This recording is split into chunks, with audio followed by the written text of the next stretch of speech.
Dr. Katia Moutinho is a distinguished senior scientist with over 20 years of experience in cancer biology, epigenetics, and genomics. She published more than 45 research papers on that topic and has truly established herself as a leading expert. Katia has been a driving force in the realm of single-cell research, spearheading innovative projects from concept to execution. In her role as both a research team leader and associate director, she has truly been instrumental in developing groundbreaking single-cell technologies that are reshaping our understanding of biology. Beyond her research, Katia founded the Single Cell World Project and now is a scientific consultant and advisor on single-cell and spatial technologies.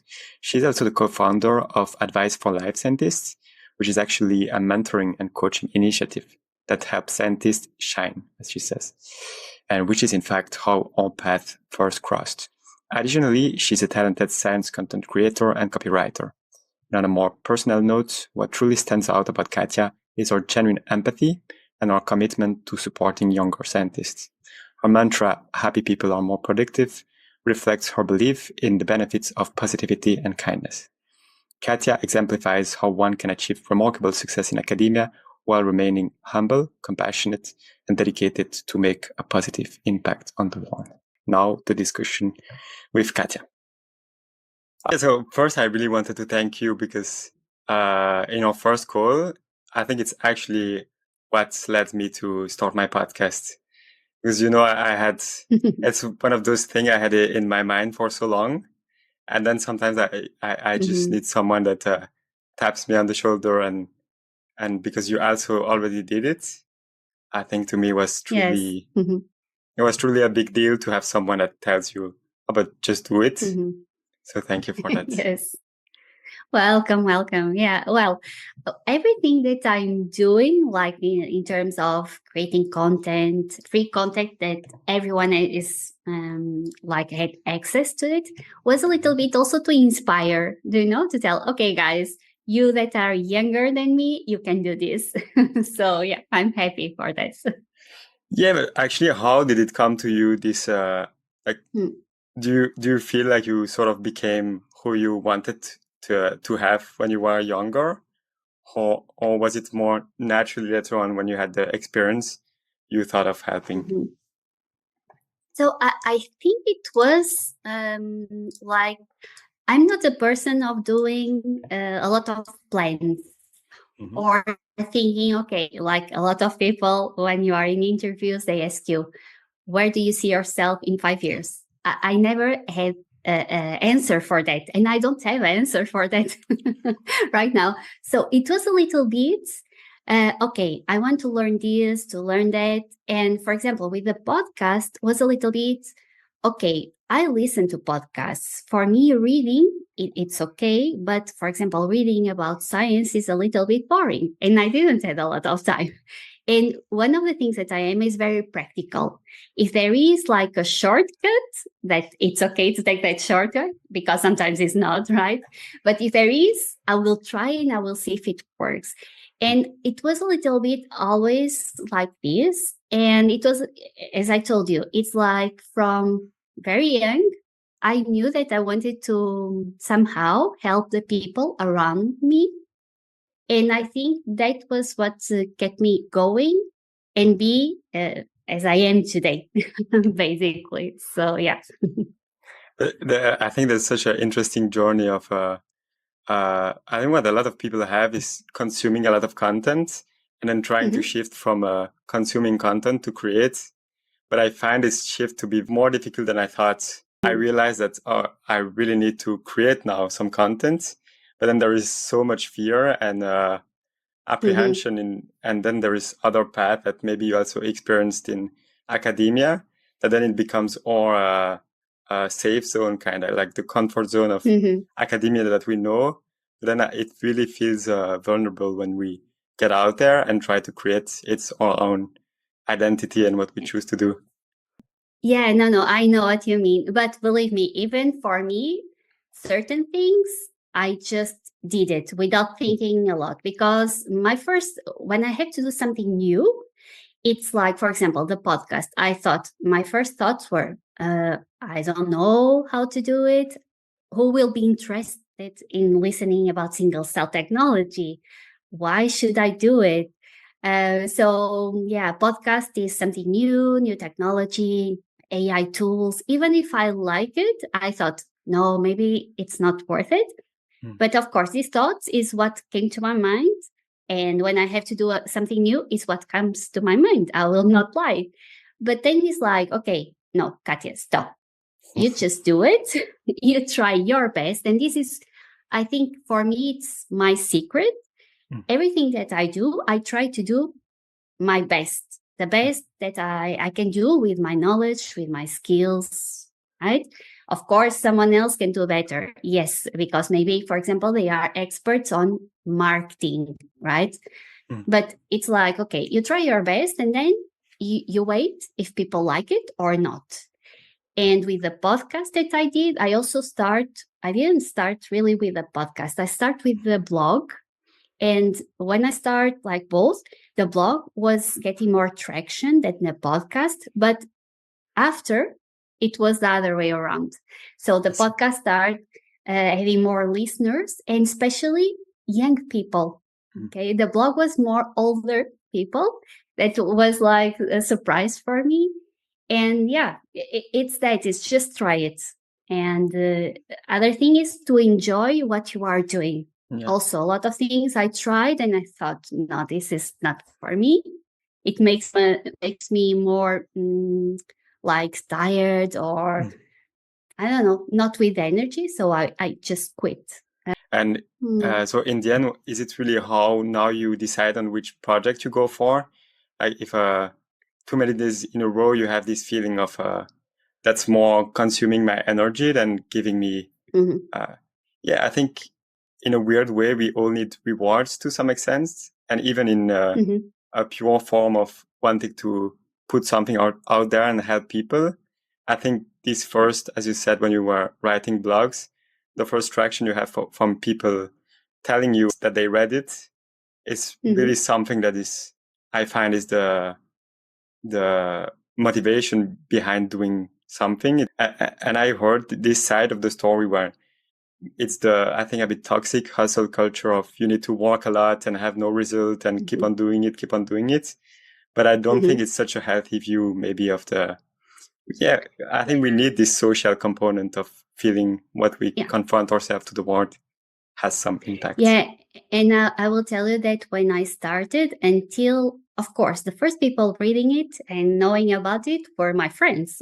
Yeah. And of course, even if they tell me, yeah, it's amazing, Katya, I don't believe so much because they are my friends. But it's true, they were right, because after people that never know me, they say the same. But there was times where I was not receiving feedback from other people. I was seeing that they were reading. And this is something that I really, for the people that is listening to us, please do it. Because sometimes we just consume content. But if we like touch the heart or thumbs up, it's essential for the other person that is on the other side producing the content. And I think it's the minimum that we can do, because when I was receiving that feedback for people that I didn't know, even if it was a like, for me it was, I'm doing it. I'm doing great. So I will keep going. And I think that is really essential, because I will not lie to you.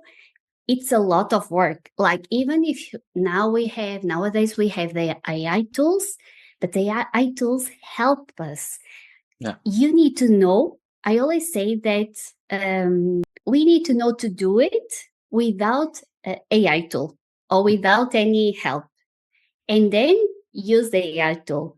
Because what happens, for example, I use a lot of ChatGPT, Cloud to write.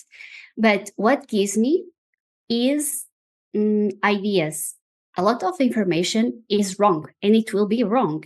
So me as an expert, I use that as a draft. Okay, this is a good structure. I like it. So let's work on it.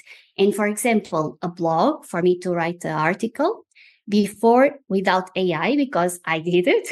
I I have a lot of experience. No, I'm not So so young. So I you I was wished it working existed that. before. Yes. So I was writing without, there was no AI. Okay. Yeah. So I took like 1 week, 4 days, let's say, to write an article for my blog, Initial the Single Cell World. And then when came now with AI, I take 1 day.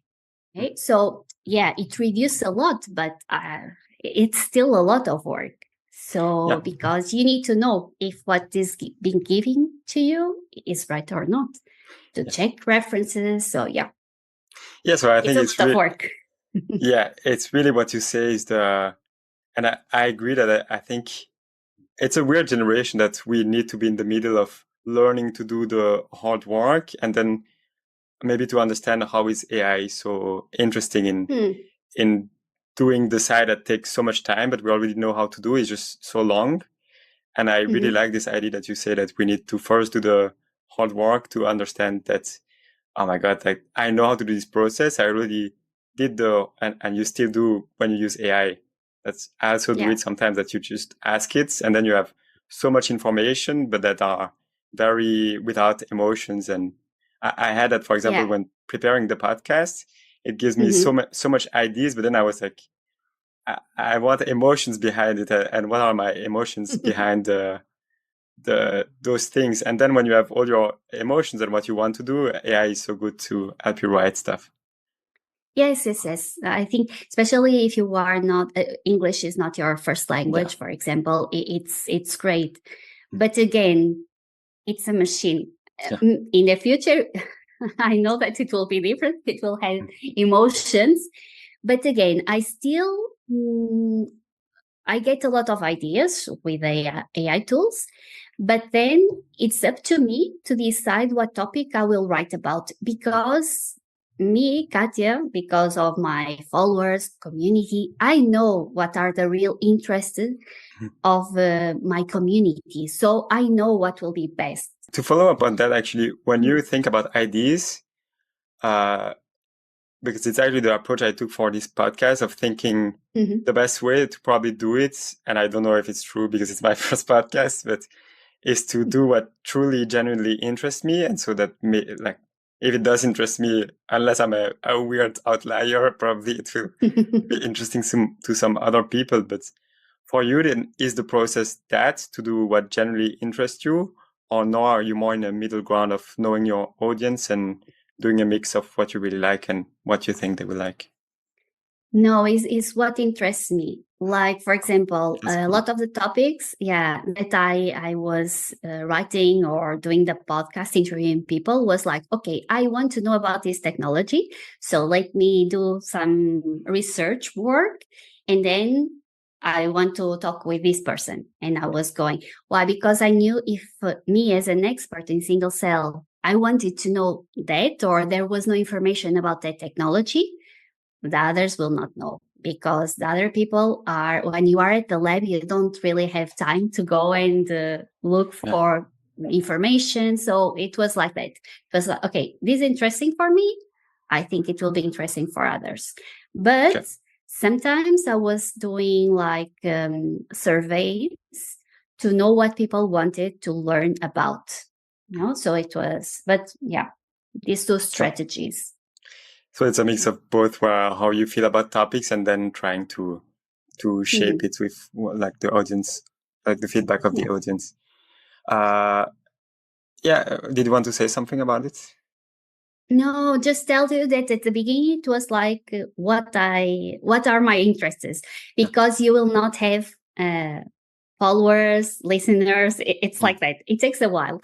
I don't know about other podcasts in other topics. Maybe it's different because in my case it was a very specific topic, but it took me like, let me see, half a year to really get more than 200 followers or listeners. But yeah, it takes a while. Yeah, I think that's actually a cool sort of weird selection process of, I think if you don't like it, that it's so like this is really a field where it's so not rewarding for so long in any metrics like money, social gratitude or anything, that it's sort of if you don't like it, I think soon enough you notice, I'm not ready to do 6 months or 1 year of having no rewards, but it's actually maybe a good cursor on to pursue a project or not. Well, in theory, what I read, because of course, one of the things that I was doing always was getting more and more knowledge, specialized in digital marketing, in business, in podcasts, things like that, right? And what experts saying is that we need at least 100 videos or episodes or whatever to know if it's a good idea or not. With the single cell world, it didn't took so long. I'm saying like 6 months, but it was not. It was like 1 episode per month or 2 per month. So yeah, you can see. My point is like, don't quit after 1 or 2 months. No, because you need to publish and then you need to tell everyone that you have that podcast. Because other thing is like, we do it, a podcast, but if you don't tell anyone, no one will know. So this is also something that you really need to invest on, telling people that I'm here. Yes. And to be honest, I think it also ties to what you were saying about when you consume content. And I thought about it when you were saying, if you look at something to just like or comment, I think even that is the first step towards I'm also part of this world and I want to show you who I am by just liking or commenting. And to me, it's really, I think, the biggest shift I'm learning these days, that it's also what's scary, but what is beautiful about being a human with your own thoughts, and that, but no one knows who you are and no one knows your ideas and so on if you don't like put it out there. So I really like this idea of just, you need to put yourself out there, tell yourself, hey, I'm there, and then see what goes. But there is something scary about it, of course. Yeah, because my scare, like what I was scared about was the haters. Okay. Yeah, I'm afraid of it too. But then I didn't have a lot of haters, at least that wrote me. No, because again, the topic that I was discussing was something more technology, something that not a lot of people knew about. It's different. It was not an opinion. There were some episodes that it was my opinion, but I was always very clear. This is my opinion because of this. If you don't agree, it's okay. It's okay to disagree. But this was what I was more scared, the haters. And again, I learned a little bit to manage the haters in case they were showing up. Basically, it's like some people we just can ignore, okay? Because it's like, okay, you can disagree and tell the person that you disagree, but in a constructive way. Right? Because I always say, this is my opinion because of the experience, the knowledge that I have, but maybe it's wrong, right? You have to tell me why I'm wrong, but don't tell me that I'm stupid or something. No, that's not the way. So to those ones, I ignore. It's better to ignore. I didn't got any, but I was prepared to manage that. I think that that is... Is it something you experience maybe in academia or in other fields that you like, how do you handle those? Because I know I struggle with those when people are in bad faith, for example, in arguments or anything. I think it's hard to get not emotional about those. And how do you, like, is that a fear that was based on some experience you had, or was it just a fear of rejection that... So it's a fear. I'm not a very, I'm not a person that likes to argue. I don't look for confrontation. If I can avoid confrontation, I will. Now, if I had a lot of these situations, not a lot, but some, and I have something that it's very good. I see it an advantage that I can be mad with you, okay, but I can keep my face. Composure. You'll see that I'm not okay, like I'm mad, because usually I smile a lot and I'm very like this, like to RC. So when I had to say something, I will be serious and I will tell you, but I will never lose like reason. I will not shout. I will just tell you like short and like, I don't like this, or I will not talk more about this. I don't agree. So something like this, and the person respects. So, but of course, I was born like this. Yeah. Maybe because my parents are a little bit like that.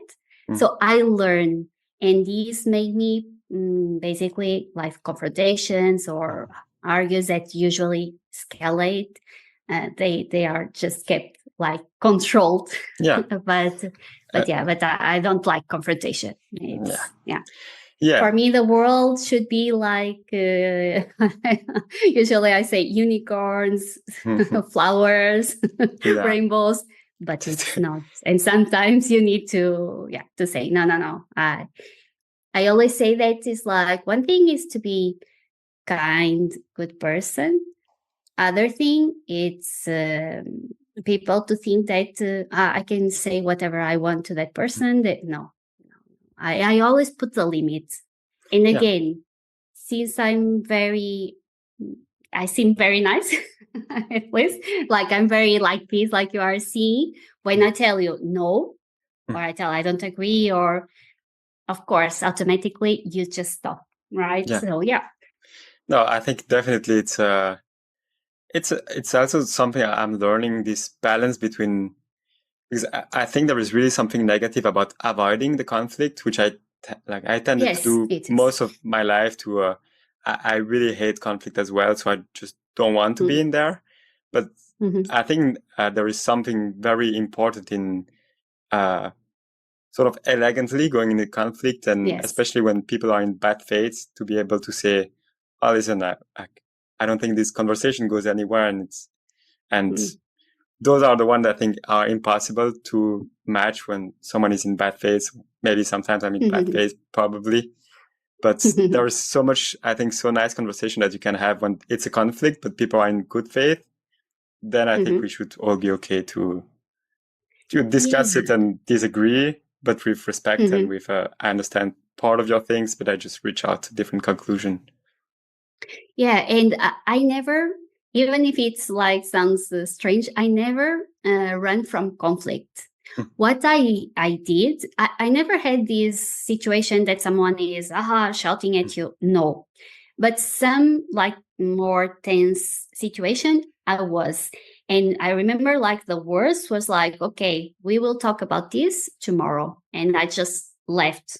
Okay. So in the next day, I went to the person that was more relaxed and we talk about, and I understand the point of view, but it's that I think for conflicts, the essential thing is for one of the persons to stay calm, to just get it, because what happened? Sometimes when people are like tense, you just say things that you didn't want to say, right? But there's no way back. So what I learned was like, okay, just stop it and say, okay, tomorrow we will talk. And this worked. But again, I know that I have the limit of being annoyed very high. So it needs a lot of things for annoying me. Yeah, but there were. So at the end, it feels like it's, knowing your limits. I think it's where, if someone crosses your limits, even if I think mine is pretty high as well. But if you don't have that limit, I think you just get walked on your feet kind of. And people don't if you don't tell people, they walk on your feet, even if in a calm way. Yeah. It just doesn't. No, you always need to put a limit. So, I mean, we just talked about the combination of basically being nice and being and being able to say no, and how important it is to, still be nice to everyone, but when someone steps on your feet, to say, no, that's too far, and that both are important. And then you were sharing about that, and the question I had is how do you think that, how do you then decide which creative endeavors or which projects you say yes to, and how do you make that decision? So at the beginning, when I start like more as a science content creator, I was saying yes to most of the projects. because my goal was like to get experience working with as a freelancer. Because as a researcher, you cannot say no to projects. I don't want that funds. So yeah, you cannot say because someone else told you to do that project, right? Yeah. But as a freelancer, yes. So in the beginning, I said yes to almost everything, but again, they were projects that I liked. Like there were something different from what I was used to do. For example, press releases that I'm still doing, blog articles, but about papers that were published. And then with the time, it was like, okay, more projects. And I didn't have time to do everything. I have a limited amount of time. And it was like, okay, this project, it's interesting for me. This is the first thing. If it is, good. If it's not, no. And then I see how much they were paying. That this is also important because when we think about the price, a lot of times they don't let us decide the price. Okay. So they tell us, okay, I don't know, $20 per hour. And then this was what I learned also in the beginning.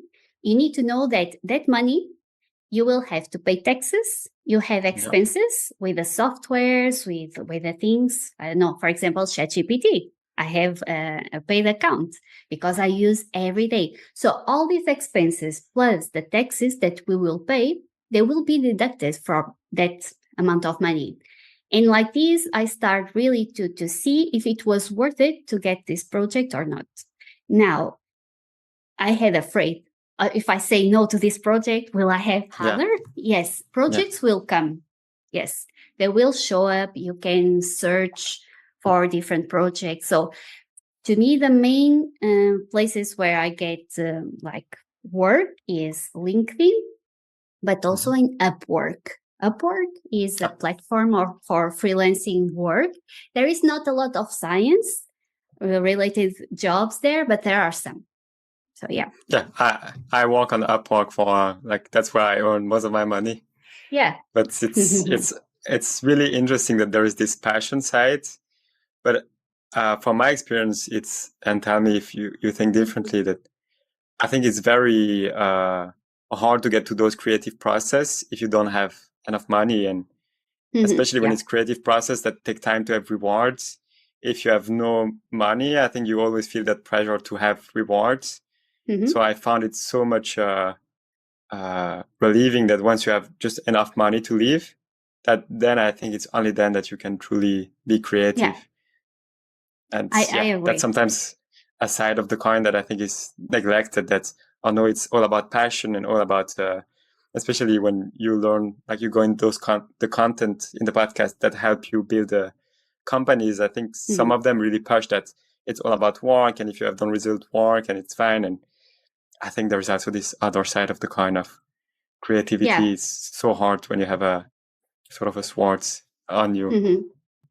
Yes, it's true. For example, one of the reasons why I stopped the Single Cell World podcast was because I had a lot of listeners. I still have a lot of people going to the podcast. However, I couldn't monetize. Like I start, right? And my goal was like, okay, let's me get some money because I need to pay my bills. And I tried different strategies, but I couldn't. Then was like, okay, I'm getting these new projects that they will pay me, even if it's not related with single cell, but it's with science and with things that I'm expert on. So what should I do? And it was like, okay, this is my passion. If I could, I will continue with the podcast of the Single Cell World and that project, but I need to get money. Because one of the things that I always say is like, if you want to change, like from being a researcher full-time and start doing science content creation, for example, or you do it both at the same time, like you can do that. Of course, it's overwork, but you can start doing it until you get clients, or you need to have savings. And this is what I had. I had savings and I thought, okay, if I don't work for 2 years, I can live in good conditions and I still keep some savings.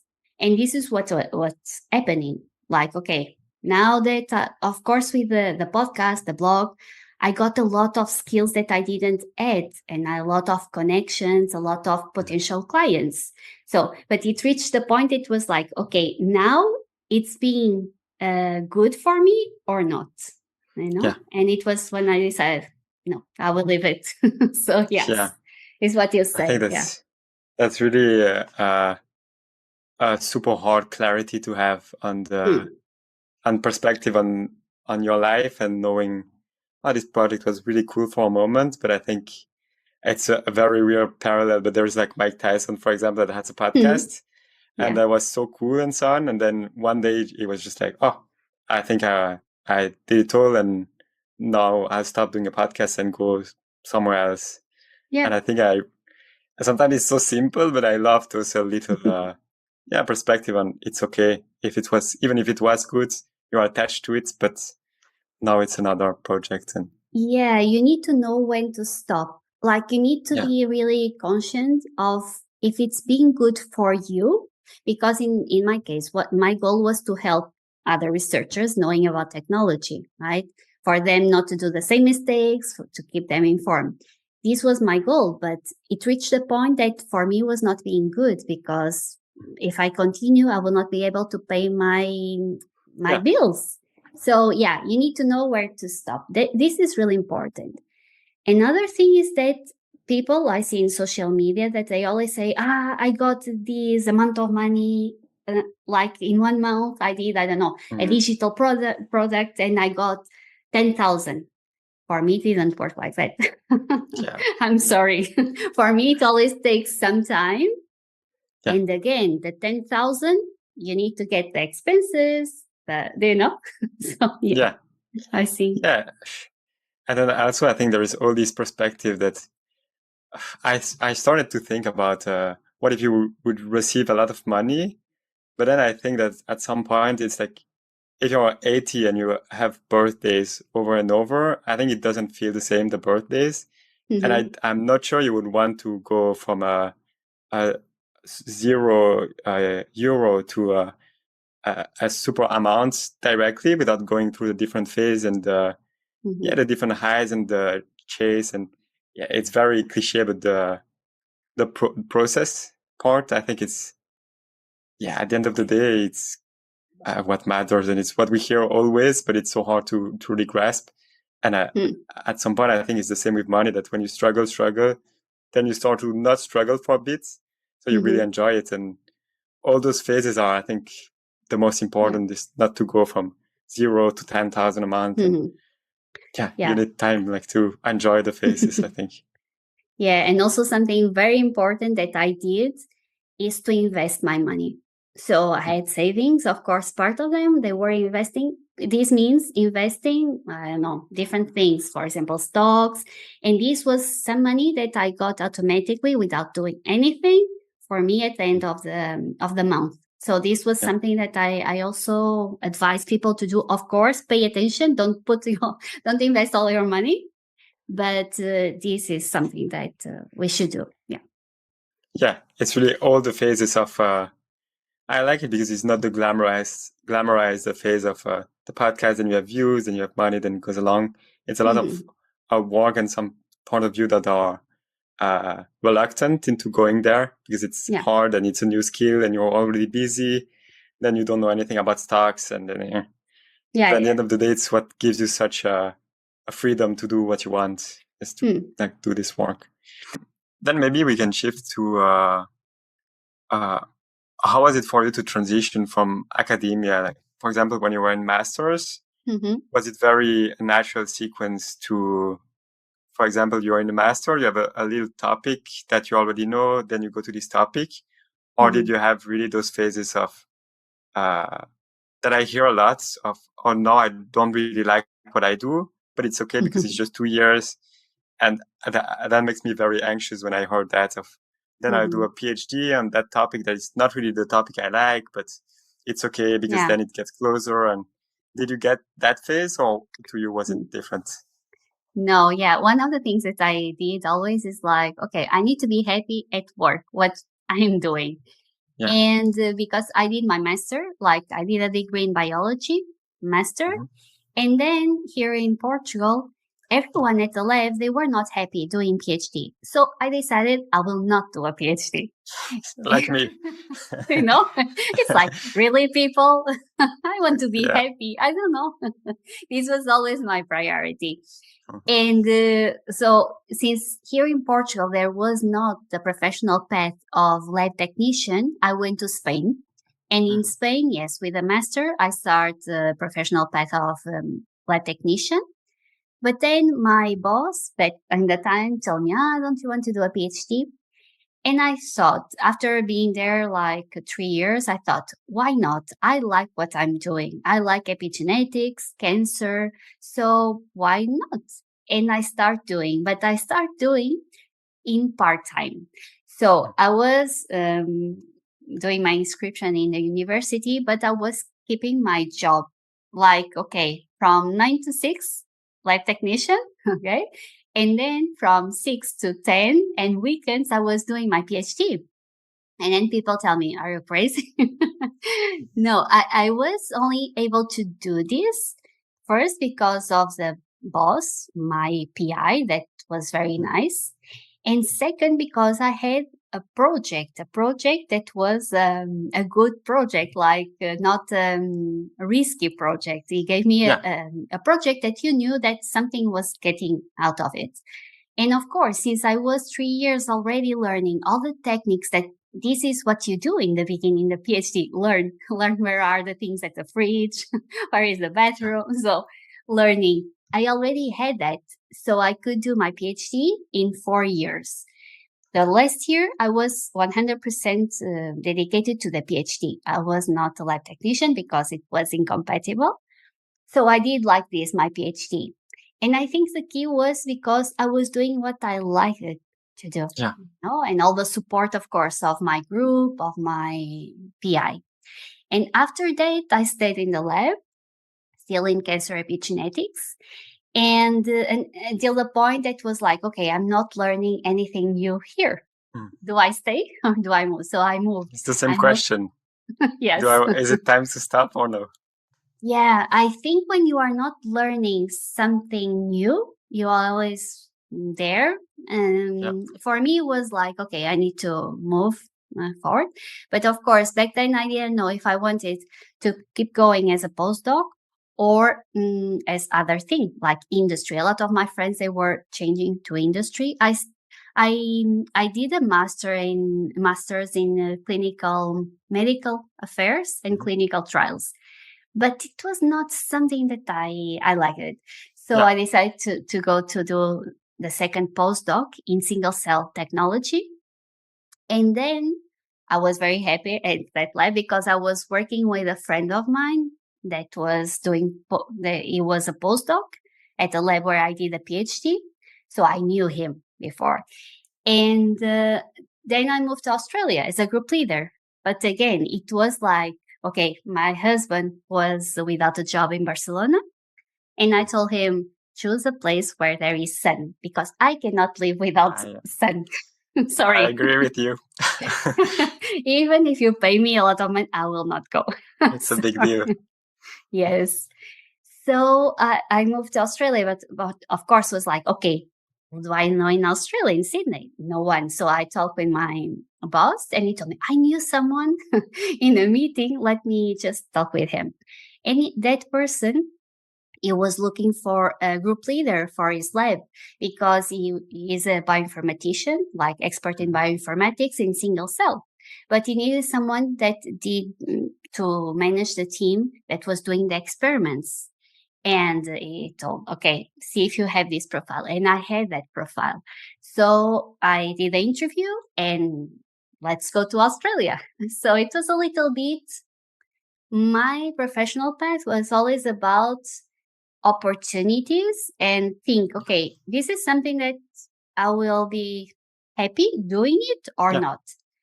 Now, you never know what will that's true. happen because I was kind of lucky, but sometimes, you think that it will make you happy, but the person, the environment, you will not be compatible with, I don't know. Yeah. And if that happens, I think we need to be brave and say, okay, this is not for me. Let me just change. And I think a lot of people see that as, I failed. No, I don't see it as failure, because if you stay, you will get a depression. You will get problems with your health. Burnout. For what? It's like we have one life. Yeah, exactly. No. So, yeah. Yeah, I really think there is a mix of a commitment is very important as well, to commit long enough to see if you really don't like it, or is it a phase. Or that's also, I think, another side that's is sometimes a wrong conception when we see movies or anything, that everything is so high intensity, or how you do something you love every day is the passion, the this and that we know it's just not true.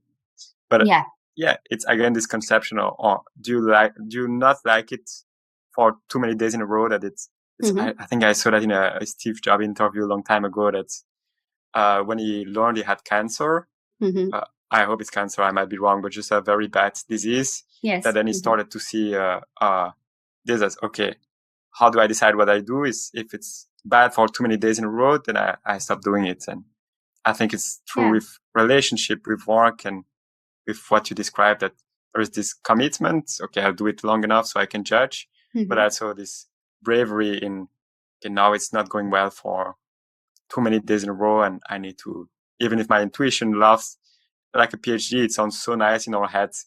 I'm going to be a doctor. I had that when I started my master's. I thought that I was doing a PhD, then, but when you're honest, I think, to yourself, you know that you chose that just because the name sounds so good in your head. But when you get rid of that and you're like, okay, I know my intuition tells me not to go there, even if it sounds so good. And I think it's a big, big leap.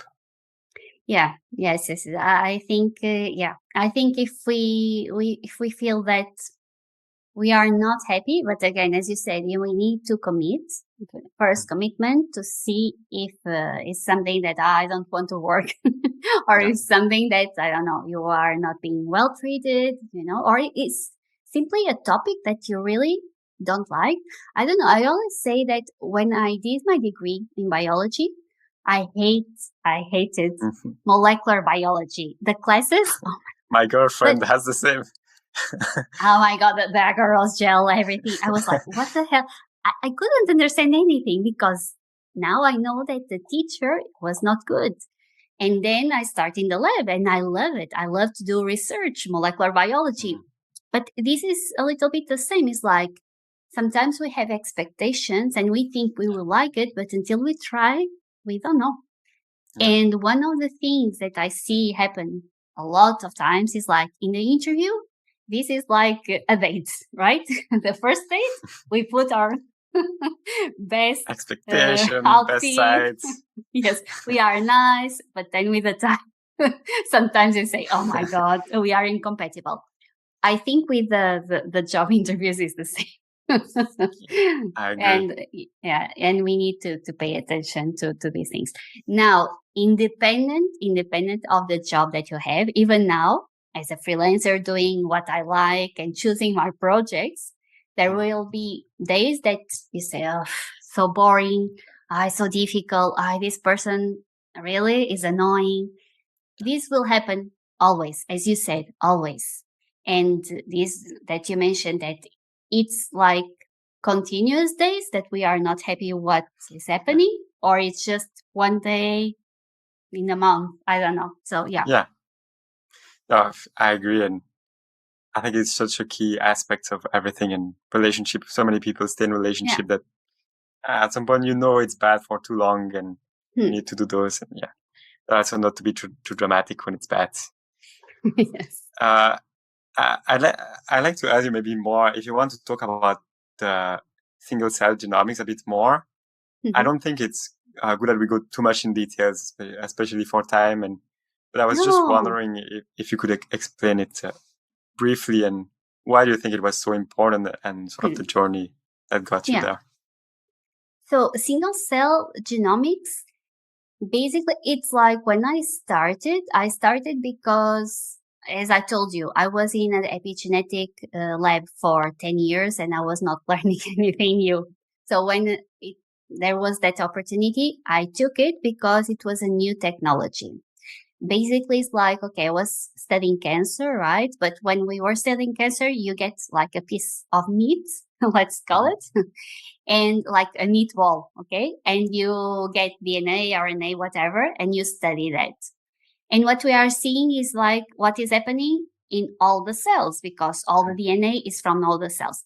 With a single cell was cool for me because like, okay, no, you get the meatball, but you separate each cell individually and you study each one. And why is this important, especially in cancer? Because the meatball, the tumor, will have normal cells and cancer cells. Everything is mixed. It's not just cancer cells. So when we study all together, the normal cells result is diluting what is happening with the cancer cells. So the single cells, like, no, you are just studying the cancer cells, understanding them. And like this, we can design drugs to kill them. This is what we want. So I thought, okay, this is really cool. And then not a lot of people were studying it. And when it started, like, this was like 7 years ago. And when I started my project of basically science communication was when there was like a lot of labs that wanted to use it. And of course, there are things like, for example, the type of plastic, the tips that usually in the labs, in the standard labs, you use it. But if you use it when you are doing single cell experiments, they will fail. And each experiment, just for you to have an idea, it will be like, per sample, 5,000 euros is a lot. So I was like, no, I need to tell people that if they use this plastic, the cells will attach and they will not have anything at the end. But at the end, you already spend a lot of time and money. So yeah, basically single cell genomics is this. And nowadays is more and more people using it because again, it gives you more resolution about what is happening with the cells that you want to kill in the cancer. Yeah. So if I understand correctly, is instead of having like a bunch of things that you average and then you don't see what's going on, yes, you kind of look at the reader's manual and at each letter, and then you know exactly what's wrong instead of having that bunch that maybe you don't even see anything, right? Most of the time when you have to. I see. Yes. I see. And then what drove you to do science communication is that, you saw that it's already a very costly method and then people can't even use it properly. So you lose a lot of money. Yes. So I try to, like I always, during my professional path at the lab, people were always telling me that I was explaining very well. Like if you were a technician working with me, I will not give you just the protocol. No, I will tell, look, here, this enzyme doesn't cut. So I will explain for people to know what they were doing, also to motivate them. And I was doing always this. So since I had a good feedback from students that I was simplifying the things to be understandable, I thought, okay, why don't I do this for single cell technology? Yeah. It was. Yeah. I think it's very cool because it's such a niche topic that to be honest, I had no clue about. That I started to learn about it. Actually, I was wondering, do you think it's always these two sides of having something too broad in psychology would be using labels too much that if someone is feeling low, they have depression. That would be a big simplification and that is not costly because then you can put everyone under the same treatment, which I think has a lot of limits. And then when you go too much in specifics, what I'm trying to do, then you get a very complicated document. And then you maybe can't generalize. And it's scary sometimes to be so much in detail that you can't make up a story. And I think as humans, we need to simplify to some extent. Yeah. But do you feel it's the same with, and it's also more costly to go into specifics. Do you think it's the same with single cell genomics, that it's so specific that it would be so costly and also maybe why you want to optimize the cost so much, that it would be so costly to use in clinical settings? So nowadays, again, like the costs before when I started were extreme. Okay. Mm. Nowadays, they reduce a lot. Why? Because more and more people, they are using it. They are kind of replacing standard technology with this type of more resolution technology. Now, in the clinics, it's already being used. The problem with the single cell is that what you have to do is to dissociate the tissue. When the tissue is like the cells are glued to each other, when you start like separating them, some of them, they will die. And these dead cells will interfere in the final result. So in the clinical setting, you need things that are very standardized. You cannot just look to the tube and say, I will put 1 ml of buffer. No, you need to A, B, C. And this is a little bit a problem with experiments of single cell, that they are not yet super optimized. They are in clinical setting, for example, for blood cancer, leukemias, because the blood you just collect and the cells are there, right? You don't need to detach them. So in the clinical setting is for that right now, is being used. And again, more people using, the prices are decreasing. Yes. I see. So it's really the importance of doing protocols for, I can relate to that for everything. It's doing individual protocols for. Yeah, I think it's important mainly. It's like most of hospitals, they will not implement. I think most of the times is not really needed so much resolution. What is good is, for example, you are a cancer patient that you have a treatment and you don't have any more the tumor. Now I get your blood each month, let's say just an example, and I check if there are cancer cells there. Because usually the problem with people with cancer is that some years after or some months, the tumor shows up again, right? Okay. And this new tumor usually doesn't respond to the first treatment, is resistant. So this is a good example that you can, since you can detect individual cells, the moment that patient start appearing in the blood, cancer cells, you can treat right away again, I see. So this is something that single cell has sensitivity to detect these 2 cells, 3 cells if it appear, and you can treat again that patient. Yeah. I see. And so there you mentioned mostly with cancer. And do you think, for example, because of my background, I was wondering if, do you think it could be used, for example, to understand the biological maybe underpinning of some psychopathologies or schizophrenia or other things? Yeah, there are studies being done there, but they are not really, they use single cell technology, but again, they work with the brain. And with the brain, it's very difficult to separate neurons because they are very long, they will break and there will be a mess, right? So there is a new technology that's now being implemented that is spatial transcriptomics. Basically, it's like you have a cut of the brain, the region that you want, you study that region, specific genes, you go there and see how they are.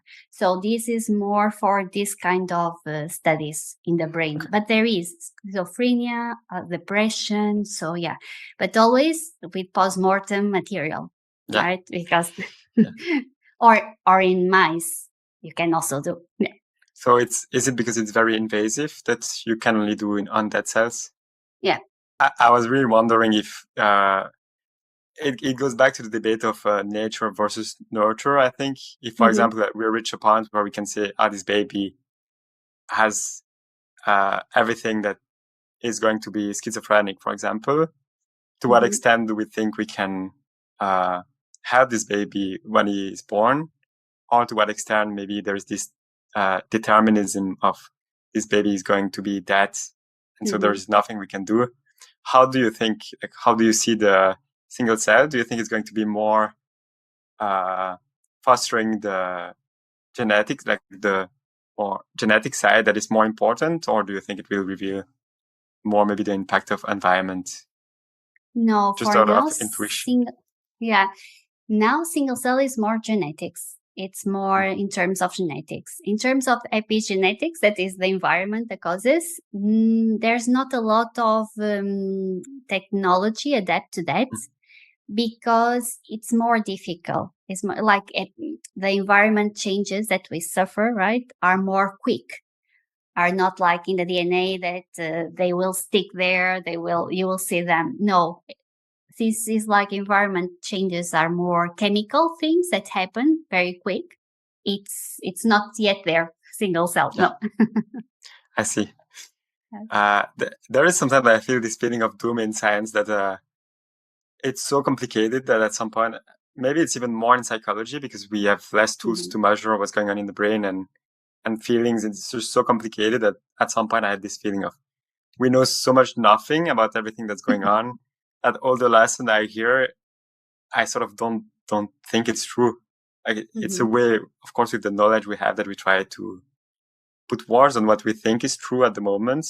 But I feel we are so far still from understanding anything that's going on.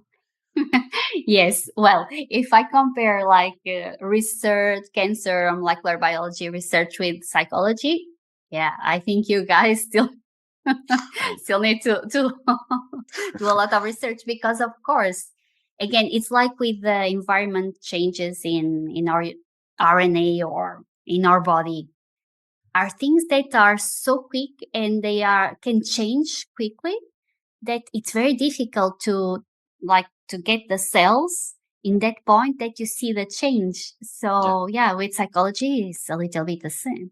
I don't know, the brain is something that is wow for me. It's like I don't know, hormones, all these things, electric impulse, I don't know, it's that's also why I'm so worried sometimes with labels, because it's trying to understand reality in a way we know is very flawed.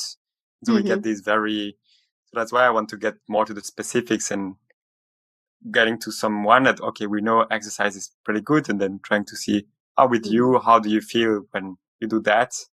And I think at the end of the day, there is a lot of, maybe it's more precise at the current state of what we know about the brain to say, if this for you makes you feel that way. And we know, for example, sugar can make you feel good, but on the long term, maybe not. Yes. I think maybe it's a better indicator to shape interventions. Yeah. Now I have a question for you. Tell me. No, it's concerning about a lot of people nowadays. I don't know. I see in social media, I have ADHD, I have this, I have that. And sometimes I think, do you really have that? Or it's just because you are like seeing so much, you are scrolling so much, just stop it and go and walk and you stop having ADHD. So what is your opinion about that? Because I don't know. My feeling is that a lot of people think they have like psychological diseases, and I don't think sometimes it's really not that. And I think it can be a bad thing, because if I think I have ADHD, my mind will think that I'm sick and everything will, I don't know. What do you think about it? Yeah, I thought about it a lot, and it's actually was one of my concern about not so much single cell, but if you have other metrics that tell us, is predisposed to have ADHD, for example, then it's like, okay, we don't know exactly the nurture versus nature and so on.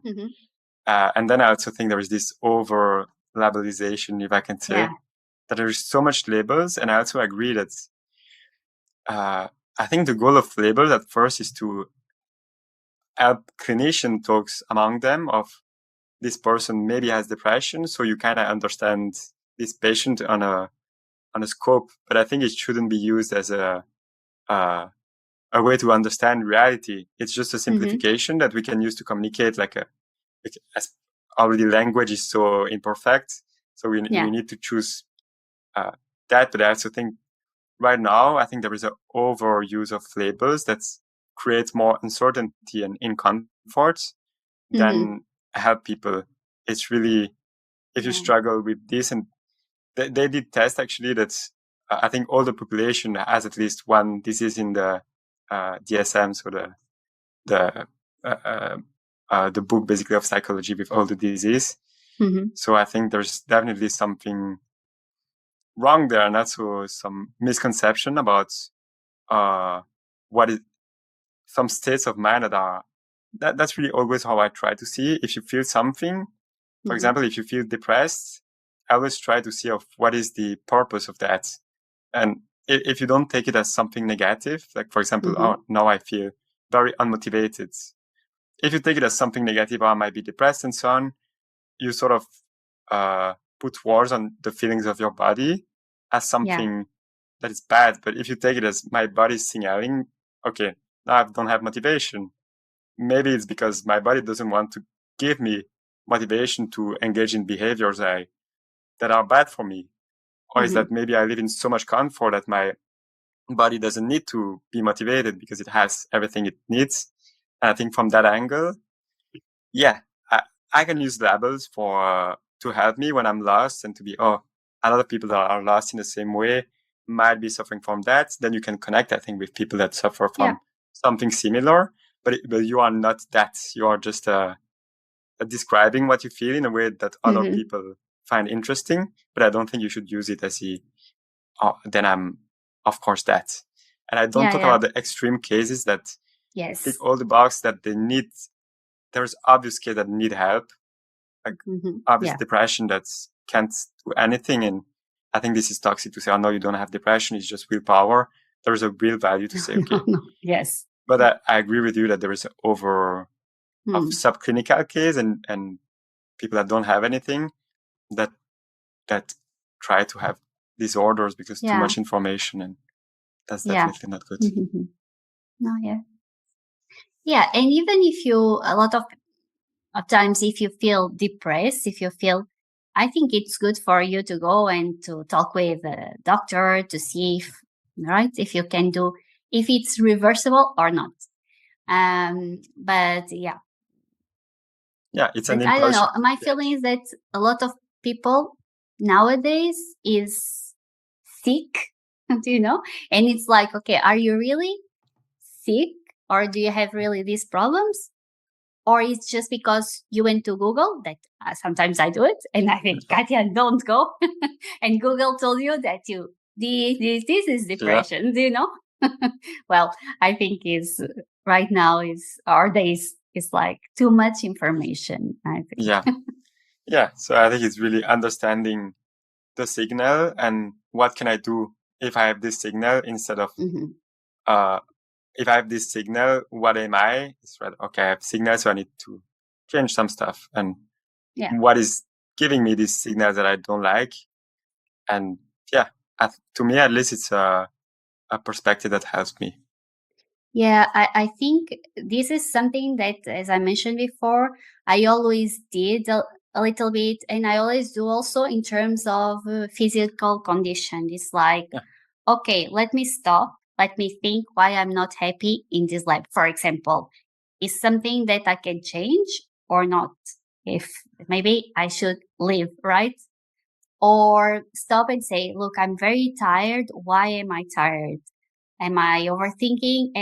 So I think this is really important for us to stop and to listen to our body and to try to understand what are the signals, like you were saying, because sometimes it's that. I think sometimes our body gives us signals that we just ignore, and then it's too late. Right? Yeah. And that we also need to sometimes ignore because we need to function sometimes, and we don't have time for introspection. But I completely agree with you that it's really I think a silver lining in our conversation, that it's about knowing yourself and being true to, okay, I have this feeling now for a while. I need to address it. And it's not that I suffer from this, even if it can be true from a pure diagnostic perspective. It's also, I suffer from that. And so now my body wants me to do something else. What can I do? And I really like this behavioral approach of what can you do to feel different? Is it just basic stuff like sleeping, breathing, food, sports? And already there is so much there that I think can be solved. And then you can address some other stuff and find clarity. And if not, just ask for help. Yeah, exactly. It's maybe we can slowly get to the end. And I just something I found so interesting what's your conception of success that I saw? Yeah. And for you, what's now does make what is success for you? For me, is to feel happy. And what is that? Right? So it's being close to my family, to my friends. As I say, is like to make people around me, even if it's, I don't know, the lady that is selling the bread, make her like happy. And this, you can think, okay, yeah, you need a lot of effort to do that. No. If you go to buy your bread and you say, hi, hello, how are you today? I think that small thing already is making a big impact on that person. So for me, success is like having the feeling that people around me have like a happier life, that When you're if there. I was not here, yeah.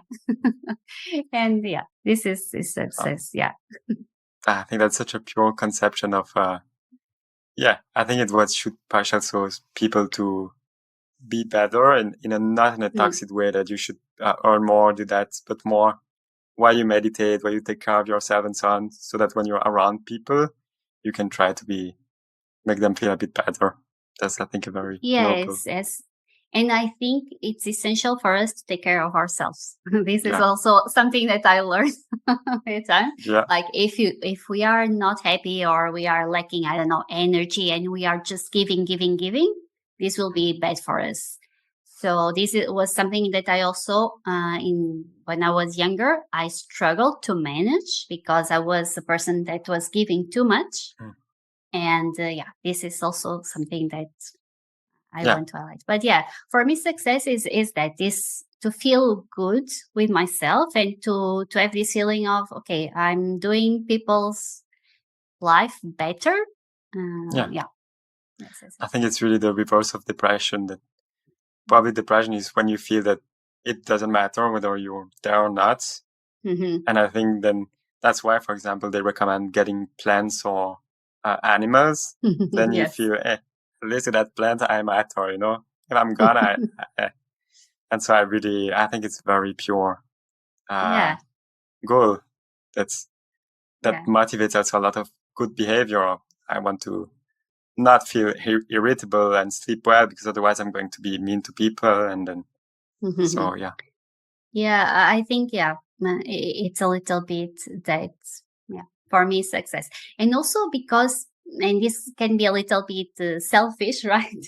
It's like when someone, I try make people's life easier, right? And when someone tells me, Katia, you helped me a lot with this or that or whatever, it's also good for me. Like it's a good feedback, and I also need that to keep going. So that's to me such a wonder of human nature, that we are made to help others. And they did studies with super rich people, for example, that when you receive more and more, at some point the pleasure you have decreases. But when you give, that's why a lot of rich people go to philanthropy, because when you give, you don't have that lowering of feeling. And to me, I think it's such a wonder of nature that makes you think of how is that possible that it's made like that? Yeah, but it is. And also, if this feeling that you're talking, like if we give, and we don't see anything in return, it's like you start being dark and a bad person also, I think this is also what happens with some people. That they don't get anything in return, and they say, why should I be a good person? That sometimes it happens to me. Sometimes it's like, why should I be a good person if this person told me blah blah blah blah? So, so then there's the limit side of I'm a good person, but to this person, definitely I'm also not having good impact on them. It's just waste of energy. And I think something else more on the positive side of being true to yourself. Okay, now this person, or if someone suffers and you can't help them, it's painful sometimes that you can't help them, but I think it's also wise to be, okay, I can't help you. Yeah, because people only, it's like there are people that they don't want really help yet. Some people, we want to help, right? But I think they are not really prepared to get that help. And I think what you are saying is super important, is to know, okay, I try, but I don't think that person is still ready for help. So we can maybe finish on another Mike Tyson quote that I have. I don't know why I have so much of him, but I think he said something like, he has those very brief segments that I think are so true sometimes. And I think he said something like, don't waste your time on helping people that don't want to come up with you. Yeah. And I think it's very relevant to what we were saying. Yeah, that's a perfect quote for finishing. Yeah, it's that. But thank you so much. It was really a pleasure to talk to you. Yeah, the same here. Thank you so much.